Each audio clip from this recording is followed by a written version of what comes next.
Hi friends, നമ്മൾ last വീഡിയോയിൽ G-Starൻ്റെ ഒരു ഡോൾബി DTS റിമോട്ട് കിറ്റും അതിൻ്റെ ഒരു ക്ലാസ് ഡി ആംപ്ലിഫയറും ഒക്കെ വെച്ചിട്ട് വളരെ സിമ്പിളായിട്ട് ഒരു 5.1 അത് HDMI ഒപ്റ്റിക്കൽ കോവാക്സിലൊക്കെ സപ്പോർട്ട് ചെയ്യുന്ന ഒരു ഹോം തിയേറ്റർ സിസ്റ്റം അതിൻ്റെ ഒരു ആംപ്ലിഫയർ എങ്ങനെ അസംബിൾ ചെയ്യാമെന്നുള്ളൊരു വീഡിയോ നമ്മൾ ചെയ്തിട്ടുണ്ടായിരുന്നു. ഒരുപാട് ആളുകൾ നമ്മുടെ ഇത് പ്രോഡക്റ്റ് വാങ്ങുകയും അതുപോലെ തന്നെ ഈ വീഡിയോ കണ്ടിട്ട് ഈ സിസ്റ്റം അസംബിൾ ചെയ്യുകയോ സക്സസ് ആയിട്ട് അതിൻ്റെ വീഡിയോയും ഫോട്ടോസൊക്കെ എനിക്ക് അയച്ചു തരികയൊക്കെ ചെയ്തിട്ടുണ്ടായിരുന്നു. എന്തായാലും സന്തോഷം, നമ്മുടെ ചാനലിൽ കണ്ടിട്ട് അങ്ങനെയൊക്കെ സ്വന്തമായിട്ട് അസംബിൾ ചെയ്യാനും ഒക്കെ ആളുകൾ തുടങ്ങി. ഇന്നത്തെ വീഡിയോയിൽ ഇതേ സെയിം G-Starൻ്റെ കിറ്റ് വെച്ച് നിർമ്മിച്ചിട്ടുള്ള ഒരു 5.1 ഹോം തിയേറ്റർ ആംപ്ലിഫയർ അതിൻ്റെ റിവ്യൂവും കാര്യങ്ങളൊക്കെയാണ് നമ്മളിന്ന് ചെയ്യുന്നത്. ഈ ഒരു പ്രത്യേകതയുണ്ട്, അത്രയ്ക്ക് അധികം വാട്ടായൊന്നുമില്ല. അതായത് നമ്മൾ പല വീഡിയോയും പറഞ്ഞിട്ടുണ്ട് ഇതിൻ്റെ സ്പെക്കും കാര്യങ്ങളൊക്കെ. ഫ്രണ്ട് ലെഫ്റ്റും ഫ്രണ്ട് റൈറ്റും 50+50 വാട്ട് RMSും, അതുപോലെ റിയർ ലെഫ്റ്റ് റിയർ റൈറ്റ് അത് 50+50 ആണ്. സെൻറ്റർ 100 വാട്ട് RMSും അതുപോലെ സബ് വൂഫർ 100 വാട്ട് RMSും ആണ് ഇതിൻ്റെ ഒരു ഔട്ട്പുട്ട് വരുന്നത്. അപ്പോൾ ഒരു നോർമൽ വീട്ടിൽ വളരെ പീസ്ഫുള്ളായിട്ടൊരു മൂവി അല്ലെങ്കിൽ ഒരു പാട്ടുകളൊക്കെ കേൾക്കാനാണെങ്കിൽ ഇതൊക്കെ മാക്സിമമാണ്. ഇപ്പോൾ നമ്മൾ വളരെ വലിയ ഔട്ട്പുട്ടുള്ള ആംപ്ലിഫയറുകളൊക്കെ നമ്മൾ ചെയ്ത് കഴിഞ്ഞാൽ സാധാരണ എൻ്റെ ഒരു അനുഭവം ഞാൻ പറഞ്ഞുതരാം. അതായത് കസ്റ്റമർക്ക് ഇതൊന്നും പോരാ, ഭയങ്കര ഹെവി ആംപ്ലിഫയർ വേണം. അപ്പോൾ നമ്മൾ 100 വാട്ട് പെർ ചാനൽ അല്ലെങ്കിൽ 200 വാട്ട് പെർ ചാനലുള്ള ആംപ്ലിഫയറൊക്കെ നമ്മൾ ചെയ്യും. നല്ല എമൗണ്ടും ആവും. എന്നിട്ട് ഇതെല്ലാം വാങ്ങിക്കൊണ്ട് പോയി കഴിഞ്ഞിട്ട് നന്നായിട്ട് നല്ല പെർഫോമൻസ് വീട്ടിൽ വയ്ക്കും. ഒരാഴ്ചയാണ് അത്രയും സൗണ്ടിൽ നമുക്ക് വീട്ടിൽ വെക്കാൻ പറ്റുള്ളൂ. കാരണം അയൽവക്കക്കാരൊക്കെ നമ്മുടെ ശത്രുക്കളായി കഴിയുമ്പോഴത്തേക്കും നമ്മൾ താനെ ഇതിൻ്റെ വോളിയം കുറയ്ക്കും. പിന്നെ ഇതിൻ്റെ ടോട്ടൽ എഫിഷ്യൻസിയുടെ ഒരു 10% നമ്മൾ വയ്ക്കുള്ളൂ. നമുക്ക് അത്രയും മതി. അതിൽ കൂടുതൽ നമുക്ക് ഒരു നോർമൽ ഒരു വീട്ടിലൊന്നും ആവശ്യം വരുന്നില്ല. ഇത് അങ്ങനെയല്ല. ഇത് നമുക്ക് കറക്റ്റായിട്ടുള്ള ആ ഒരു വാട്ടേജ്, ഒരു 50 വാട്ട് എന്ന് പറഞ്ഞാൽ അതിൻ്റെ ഒരു 30% ഒക്കെ വെച്ച് കഴിഞ്ഞാൽ തന്നെ നല്ല പെർഫോമൻസ് കിട്ടുന്ന ഒരു ആംപ്ലിഫയറാണ്. പിന്നെ അത് സ്പീക്കർ കൊടുക്കേണ്ടത് നമ്മളൊരു 6 ഇഞ്ചിൻ്റെ എങ്കിലും സ്പീക്കേഴ്സ് കൊടുക്കുക. അതായത് സാറ്റലൈറ്റ് സ്പീക്കർ എല്ലാം ഒരു 6 ഇഞ്ചിൻ്റെ എങ്കിലും കൊടുക്കുക. അതുപോലെ സബ് വൂഫർ ഒരു 10 ഇഞ്ച് വരെ പോവാം. 12 ഇഞ്ചൊക്കെ ഈസിയായിട്ട് വർക്ക് ചെയ്യും. പക്ഷേ എങ്കിലും 10 ഇഞ്ചാണ് അതിനൊരു കറക്റ്റായിട്ടുള്ള സ്യൂട്ടബിൾ ആയിട്ടൊരു സൈസ്. അങ്ങനെ ഒരു സ്പീക്കർ പാക്കേജും കൊടുത്താൽ നന്നായിട്ട് ഇത് വർക്ക് ചെയ്യും. നല്ല പെർഫോമൻസ് ആണ്. പിന്നെ ഇതുപോലത്തെ ഒരു സിസ്റ്റം നമ്മൾ റെഡിമെയ്ഡ് വാങ്ങുമ്പോഴത്തേക്ക് നല്ല എമൗണ്ട് കൊടുക്കേണ്ടി വരും. പിന്നെ അതൊക്കെ സർവീസൊക്കെ വലിയ ബുദ്ധിമുട്ടാണ്. പക്ഷേ ഇതിന് അങ്ങനെ ഇതിനകത്ത് ഏതൊരു പാർട്ട് പോയാൽ കഴിഞ്ഞാലും നമുക്കത് റീപ്ലേസ് ചെയ്യാൻ പറ്റുന്ന കാര്യമുള്ളൂ. പിന്നെ നോർമലി ഈ ക്ലാസ് ഡി ആംപ്ലിഫയർ ബോർഡുകൾക്കൊന്നും ക്ലാസ് AB അപേക്ഷിച്ച് അത്ര വലിയ കംപ്ലയിൻ്റ് ഒന്നും അങ്ങനെ വരാറില്ല. പിന്നെ കംപ്ലയിൻറ്റ് വരിക എന്ന് പറഞ്ഞു കഴിഞ്ഞാൽ ഇതിനൊക്കെ SMPS ആണ് റെക്കമെൻഡ് ചെയ്യേണ്ടത്. അതിലേക്ക് ട്രാൻസ്ഫോമർ കൊടുത്തു കഴിഞ്ഞാൽ വോൾട്ടേജ് ഫ്ലക്ച്വേറ്റ് ചെയ്യും. അങ്ങനെ അതൊക്കെ ഡാമേജ് ആവാൻ സാധ്യതയുണ്ട്. പക്ഷേ ഈ ആമ്പിനകത്ത് അങ്ങനെയൊന്നും അല്ല. കറക്റ്റായിട്ടുള്ള SMPS ഒക്കെ കൊടുത്തിട്ട്, നല്ല ആംബിയറിലെ SMPS ഒക്കെ കൊടുത്തിട്ട് നന്നായിട്ട് ചെയ്തിട്ടുള്ള ഒരു സിസ്റ്റമാണിത്. അപ്പോൾ ആ ഒരു സിസ്റ്റത്തിൻ്റെ ആ ഒരു ഔട്ട്ലുക്ക് എങ്ങനെയാണ്, ഇതിനകത്തെ ഇൻസൈഡ് നമ്മൾ ഈ ക്യാബിൻ തുറന്നിട്ട് ഇതിൻ്റെ ഇൻസൈഡിൽ എന്തൊക്കെയാണ് ചെയ്തിരിക്കുന്നത്, ഇങ്ങനെയുള്ള കാര്യങ്ങളൊക്കെയാണ് നമ്മൾ ഈ വീഡിയോയിൽ ഉൾപ്പെടുത്തിയിരിക്കുന്നത്. ഓക്കെ, അപ്പോൾ അതിന് ഡീറ്റെയിൽ ആയിട്ടുള്ള കാര്യങ്ങൾ നമുക്കൊന്ന് നോക്കാം.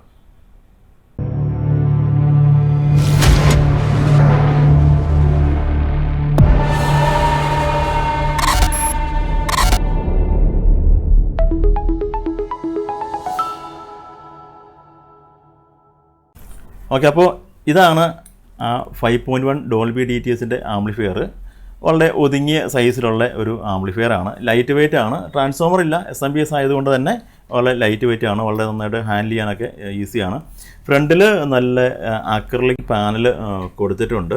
അതുപോലെ തന്നെ ഇവിടെ ഒരു റോട്ടറി എൻകോഡറും, അതുപോലെ തന്നെ ഈ ഭാഗത്താണ് അതിൻ്റെ ഡിസ്പ്ലേയും കാര്യങ്ങളൊക്കെ വരുന്നത്. അത് മാനുവലി ഓപ്പറേറ്റ് ചെയ്യാനുള്ള ബട്ടണെല്ലാം ഇവിടെ ഈ ഭാഗത്ത് വരുന്നുണ്ട്.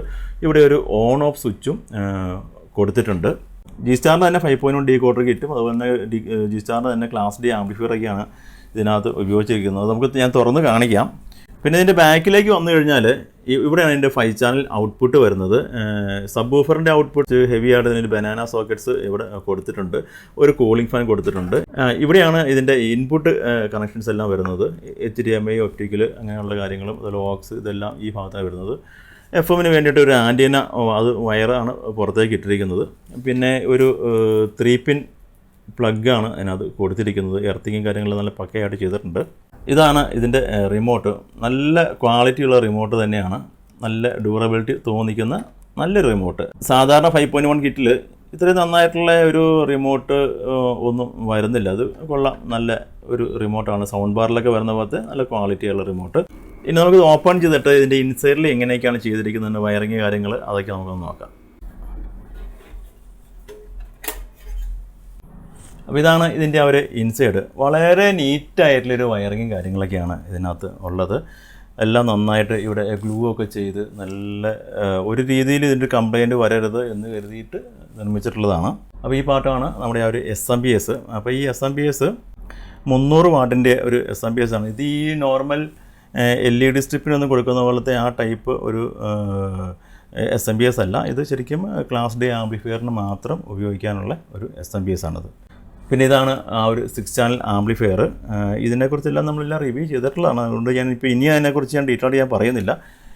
ഇതാണ് റിമോട്ട് കിറ്റിൻ്റെ ആ ഒരു ബേസ് ബോർഡ് വരുന്നത്. ഇവിടെയാണ് എൻ്റെ ഈ ഫ്രണ്ട് സൈഡ്. ഇതാണ് ഫ്രണ്ട് സൈഡിൽ ഇവിടെ ഡിസ്പ്ലേയുടെ ആ ഒരു ബോർഡും ഇവിടെ വെച്ചിട്ടുണ്ട്. പിന്നെ ഇവിടെ ഇത് റോട്ടറി എൻകോഡർ. ഇത്രയൊക്കെയാണ് ഇതിനകത്ത് പറയാനുള്ളത്. പിന്നെ ഈ ഭാഗത്ത് ഇവിടെ ഈ സ്പീക്കർ ടെർമിനലെല്ലാം ഒരു PCB തന്നെ കൊടുത്തിട്ടുണ്ട്. എല്ലാം വളരെ സ്ട്രോങ് ആയിട്ട് നന്നായിട്ട് ഗ്ലൂ ഒക്കെ ചെയ്ത് നല്ല ഭംഗിയായിട്ടാണ് ഇത് ചെയ്തിരിക്കുന്നത്. പിന്നെ ഇതിൻ്റെ ഇൻപുട്ട് വരുന്നത് ഇവിടെ ഒരു ഓക്സ് നമുക്ക് കൊടുക്കാം. ഒരു HDMI ARC ഇവിടെ കണക്ട് ചെയ്യാം. അതായത് ഒപ്റ്റിക്കൽ 1, ഒപ്റ്റിക്കൽ 2. അപ്പോൾ ഒപ്റ്റിക്കലുള്ള 2 ഡിവൈസ് നമുക്ക് കണക്ട് ചെയ്യാം. ഒരു HDMI ARC കണക്ട് ചെയ്യാം. അതുപോലെ ഒരു കോവാക്സിൽ 1, കോവാക്സിൽ 2. അപ്പോൾ 2 കോവാക്സിലും കണക്ട് ചെയ്യാം. പിന്നെ നോർമൽ USB, ബ്ലൂടൂത്ത് അങ്ങനെയുള്ള എല്ലാ കാര്യങ്ങളും എല്ലാം ഇതിനകത്തുണ്ട്. നമുക്കിത് പവർ കണക്ട് ചെയ്തിട്ട് നമുക്കൊന്ന് ഓൺ ചെയ്ത് നോക്കാം. അപ്പോൾ സിസ്റ്റം ഇപ്പോൾ ഓൺ ആയിട്ടുണ്ട്. ഇവിടെ പവർ ഇൻഡിക്കേറ്റർ ഇവിടെ ഓൺ ആയിട്ടുണ്ട്. അതുപോലെ ഇവിടെ ആംപ് ഓൺ ആയിട്ടുണ്ട്. കൂളിംഗ് ഫാനും വർക്കിംഗ് തുടങ്ങി. അവിടുന്ന് ലൈറ്റ് അടിക്കുന്നതുകൊണ്ടാണ് ഇതിൻ്റെ ഡിസ്പ്ലേ വ്യക്തമായിട്ട് കാണാൻ കഴിയാത്തത്. ഞാൻ കാണിച്ചു തരാം.